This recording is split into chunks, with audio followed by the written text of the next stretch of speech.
காலத்திலேயே உன்னுடைய மருமகனாகப்பட்ட ஆதாவி அநேக கோடி வந்தனம்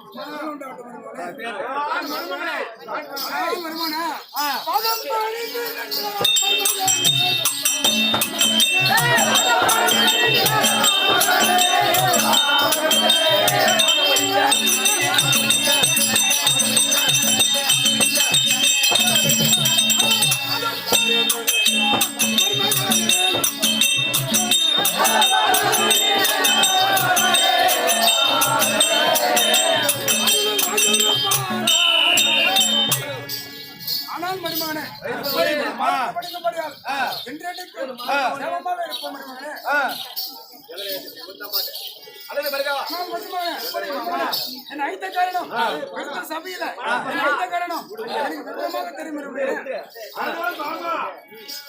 உங்களை எதற்காக அழைத்தேன் என்று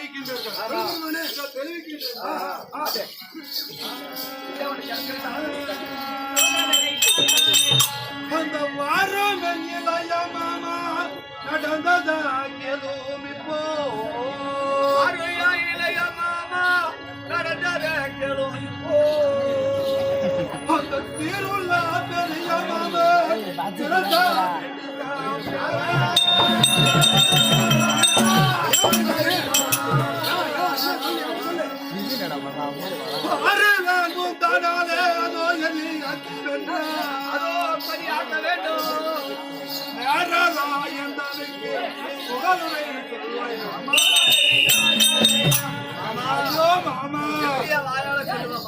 நான் எப்படி சொல்லுவேன் மாமா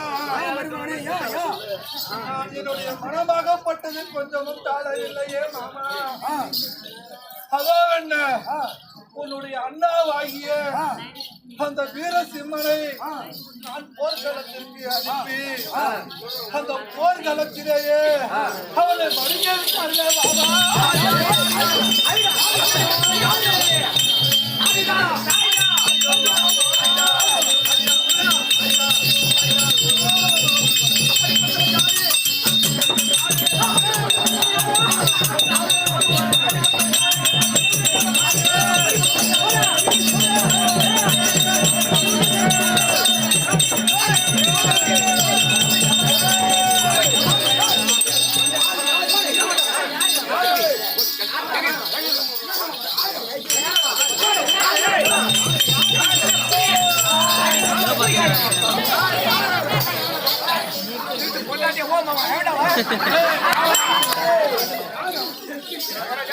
பெரிய மாமன் அனுப்புங்க அப்படியே எங்க மாதிரி போய்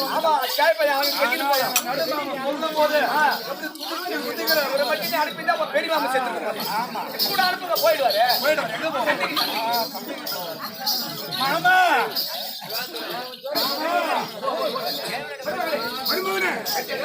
ஒரு அந்த நின்றபடி நீர் கழிக்கின்ற அந்த காமாட்சியானவருடைய துணை கொண்டு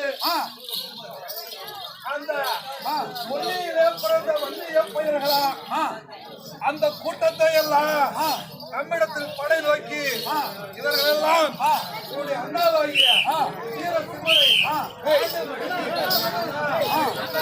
ஆனால் மாமா இன்றைய தினத்திலேயே உங்களுக்கும் சேனாதிபதிகள் பட்டம் கொடுத்து அனுப்பி வைக்கின்றேன்.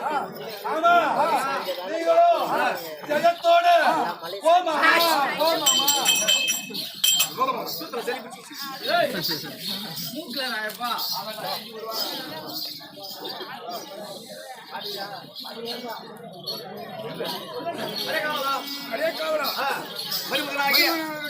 விடைபெற்றுக் கொண்டோம். எப்போது செல்ல வேண்டும், எப்படி செல்ல வேண்டும்?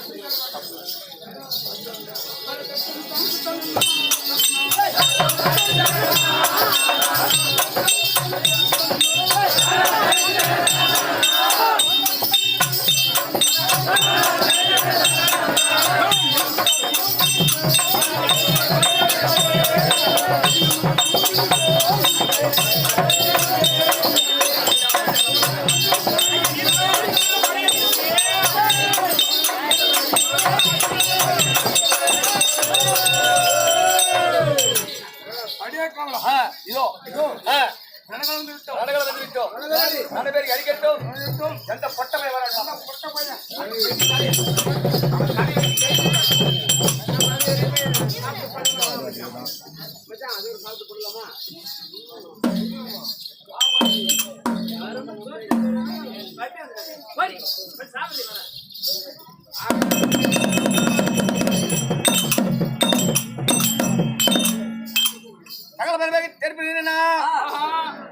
நம்ம மாரியாத்தா கோயிலால கூட்டுவாத்துல தக்காளி 50 ரூபாய்க்கு 1.5 கிலோ விக்கிறேன். 50 ரூபாய்க்கு 1.5 கிலோ 1.5 கிலோ எங்க கிட்ட கேவரி இல்லையா? அதனால வரும்போது அவங்க கையில பீ எடுத்துருவாங்க.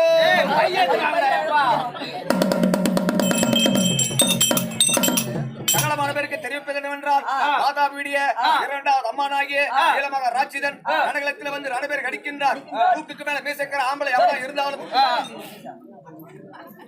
மூக்குக்கு மீசக்கிற எவ்வளவு ஆம்பளை இருந்தாலும் சாண்டை குடிக்க வரலோ.